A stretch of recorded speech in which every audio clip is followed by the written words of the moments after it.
पक्षों का समझौता भी हो गया। उसके बाद कुछ इसमें खुराफाती तत्व आ गए। रिकॉर्ड है उसके मुताबिक कभी भी इस तरफ से कोई भी 2015 में किसी दूसरे रास्ते से निकला था। 2015 के बाद कभी कोई जुलूस ना तो कोई अनुमति है ना तो इधर से निकला है, और जो निकला था वो भी दूसरे।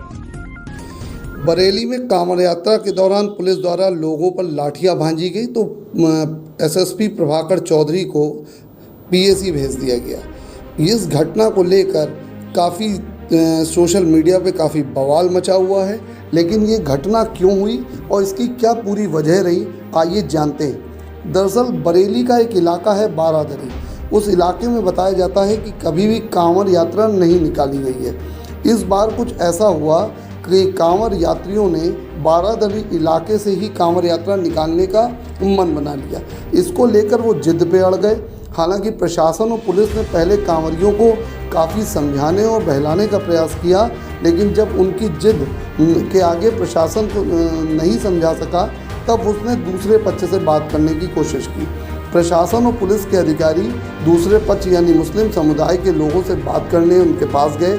उनको समझा लिया गया कि कांवड़ यात्रा जब इस इलाके से निकलेगी तो किसी प्रकार का कोई उपद्रव नहीं होगा और कोई ऐसा विवाद नहीं होगा, बेहद शांतिपूर्ण ढंग से वो यात्रा निकाली जाएगी। लेकिन जब कांवड़ यात्रा निकाली जाने लगी, यानी कि जब दूसरा पक्ष राजी हो गया और कांवड़ यात्रा निकाली जाने लगी, तो डीजे का ज़बरदस्त शोर मचाया जाने लगा। यही नहीं, कुछ असामाजिक तत्वों के द्वारा भी वहाँ पे तमाम तरीके के नारे लगाए जाने लगे। एसएसपी प्रभाकर चौधरी जो तत्कालीन पुलिस अधीक्षक थे वहाँ के, उनका कहना है कि कुछ लोग शराब पिए हुए थे, गाली गलौज कर रहे थे और उनके हाथों में पुलिसकर्मियों ने कट्टे देखे थे, जिसके वीडियो फुटेज भी उनके पास मौजूद हैं।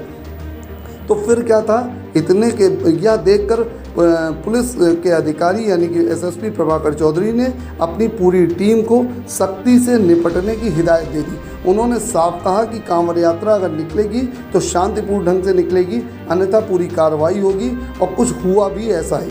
कांवड़ यात्रियों को समझाने के दरमियान पुलिस और कांवड़ यात्रियों की बीच झड़प शुरू होती है और उसके बाद शुरू होता है पुलिस का डिप्लॉयमेंट का तरीका। पुलिस लाठियां भांजना शुरू करती है। हालांकि हल्के अंदाज में ही कांवड़ियों को हटाने का प्रयास शुरुआती दौर में पुलिस अधीक्षक प्रभाकर चौधरी के द्वारा किया गया, लेकिन कुछ ही देर में कांवड़ियों की भीड़ तितर बितर हो गई और जिसका एक बड़ा मैसेज खासकर सोशल मीडिया पर वीडियो के रूप में वायरल हो गया। और कुछ ही देर में शासन की तरफ से ये एक्शन लिया गया और हाल ही में आई नई पुलिस अधीक्षकों के तबादलों की सूची में एक और नाम बढ़ गया। वो नाम था बरेली के एसएसपी प्रभाकर चौधरी का।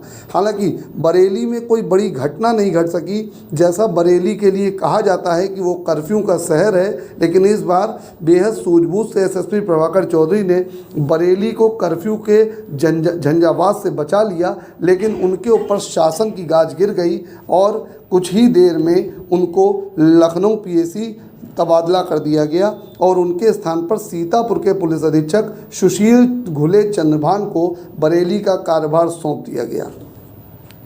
जानना चाहेंगे यहाँ भीड़ को तितर-बितर में पुलिस ने लाठीचार्ज, क्या मामला था, किस तरह से ये सुबह से समझाया जा रहा था कि ये परंपरागत नहीं है रूट, और इसमें समझाने के बाद भी एक बार हम लोगों ने तय भी कर दिया क्योंकि काफ़ी लोग इकट्ठा थे।